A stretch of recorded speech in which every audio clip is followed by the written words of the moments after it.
Well, good morning, everyone, and welcome to day 3 of this excellent and fascinating workshop. We've got a really interesting agenda today where we're getting into the future of One Health and how we can best use it to prevent issues like COVID and antimicrobial resistance and the continued breakdown of our social structure from these diseases. And I want to just sum up briefly what happened yesterday. And I think that I had a good chat with my colleague Carl Daszak from Norway this morning, and we were sort of going over some of the key points from yesterday.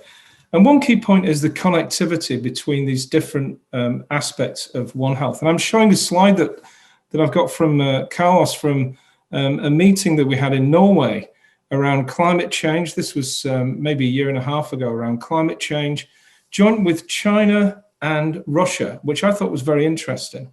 So our slides have both Norwegian and Chinese Mandarin in there.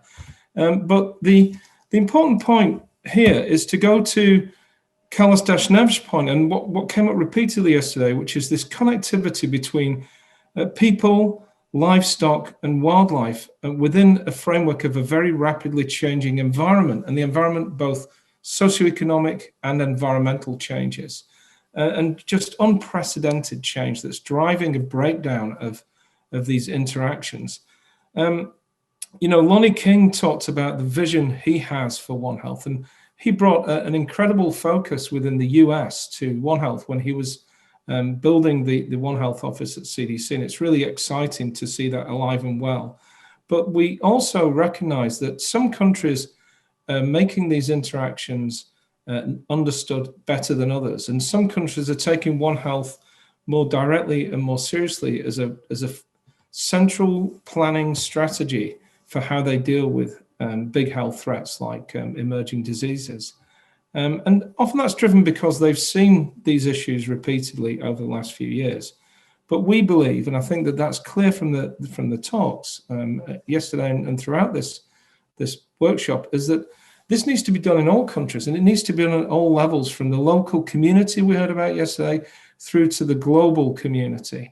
And I'm looking forward to getting into some of that today. And I just want to make one last point, which is, we're all using Zoom today because we're part of this COVID pandemic impact. And COVID is clearly a One Health issue. It began as a One Health issue. And it began probably, and I've just come back from China where we were looking into how it began with the WHO. And it certainly looks like there's this incredible interface between people, domestic animals, whether that's livestock or domestically bred wildlife, and the environment. And if we could have a more structured One Health approach to these issues, maybe we would be better served to actually stop them right at the beginning, or even before they begin. And maybe life would be a little bit different right now. And I think that one of the big lessons that's coming out of COVID and the beginnings of COVID is that a One Health approach that's structured, that's global, that's in each country and supported globally by cooperation and collaboration would help prevent some of these critical issues. So I'm going to hand back to, stop sharing and hand back to our panel to begin the day's events. And I'd like to first introduce the plenary presentations coming up. And we're going to start with Jonathan Quick, known as Jono, who has been really heading up a really interesting effort around pandemic preparedness, which is the focus of today's work. So back to the panel organizers and to the workshop organizers, and thank you very much.